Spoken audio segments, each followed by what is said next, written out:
प्रणाम मित्रों। तो चलिए आज हम लोग दूसरा देवदास की आगे की कहानी को पढ़ते हैं।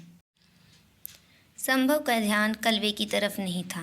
वह गंगा जी की छटा निहार रहा था। तभी एक और दुबली नाजुक सी कलाई पुजारी की तरफ बढ़ आई।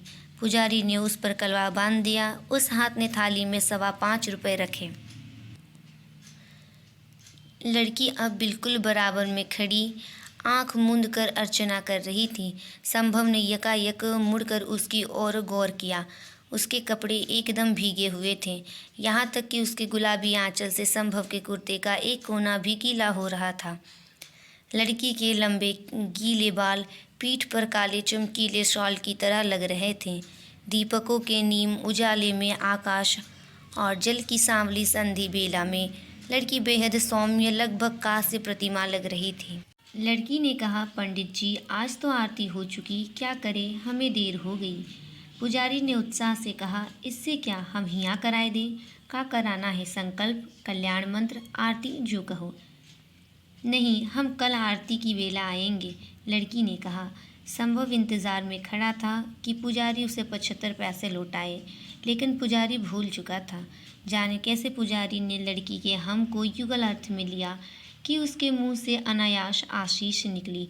सुखी रहो, फूलो फलो, जब भी आओ साथी आना, गंगा मैया मनोरथ पूरे करे। लड़की और लड़का दोनों अकबका गए। लड़की छिटक कर दूर खड़ी हो गई। लड़के को तुरंत वहाँ से चल पड़ने की जल्दी हो गई। शायद उनकी चप्पलें एक ही रखवाले के यहाँ रखी हुई थी। टोकन देकर चप्पल लेते समय दोनों की निगाहें एक बार फिर टकरा गई। आंखों का चकाचौंधा भी मिटा नहीं था। संभव आगे बढ़कर कहना चाहता था, देखिए, इसमें मेरी कोई गलती नहीं थी। पुजारी ने गलत अर्थ ले लिया।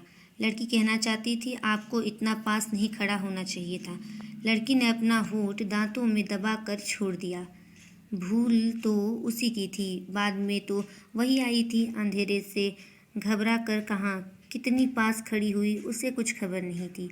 लेकिन बातचीत के लायक दोनों की मनःस्थिति नहीं थी, पहचान भी नहीं। दोनों ने नज़रें बचाते हुए चप्पलें पहनी। लड़की घबराहट में ठीक से चप्पल पहन नहीं पाई, थोड़ी सी अंगूठे में अटका कर ही आगे बढ़ गई। संभव ने आगे लपक कर देखना चाहा कि लड़की किस तरफ गई। वह घाट की भीड़ को काटता हुआ सब्जी मंडी पहुंच गया। हर की पौड़ी और सब्जी मंडी के बीच अनेक घुमावदार गलियां थीं। लड़का देख ही नहीं पाया लड़की कहाँ ओझल हो गई। नानी का घर करीब आ गया था, लेकिन लड़का घर नहीं गया। वह वापस अनदेखी गलियों में चक्कर लगाता रहा। उसने चूड़ी की समस्त दुकानों पर नज़र दौड़ाई। हर दुकान पर भीड़ थी, पर एक भीगी गुलाबी आकृति नहीं थी। आखिर भटकते भटकते संभव हार गया। पस्त कदमों से वह घर की ओर मुड़ा। नानी ने द्वार खोलते हुए कहा, कहाँ रह गए थे लल्ला? मैं तो जी में बड़ा काँप रही थी। तुझे तो तैरना भी ना आवे, कहीं पैर फिसल जाता तो मैं तेरी माँ को कौन मुँह दिखाती। संभव कुछ नहीं बोला। थैला तख्त पर पटक पैर धोने नल के पास चला गया। नानी बोली, बयालू कर ले। संभव फिर भी नहीं बोला।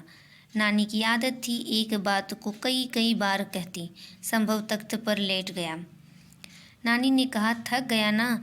अरे तुझे मेले ठेले में चलने की आदत तो थोड़ी ही है। कल बैसाखी है, इसलिए भीड़ बहुत बढ़ गई है। अभी तो कल देखना, तिल धरने की जगह नहीं मिलेगी पौड़ी पर। चल उठ, खैबे को खा ले, मुझे भूख नहीं है, संभव ने कहा और करवट बदल ली। अरे क्या हो गया? स्नान के बाद भी भूख नहीं चमकी? तभी ना इतनी सीख सलाई देही है। मैंने सबिता से पहले ही कही थी, इसे अकेले ना भेज, यहाँ जी ना लगे इसका।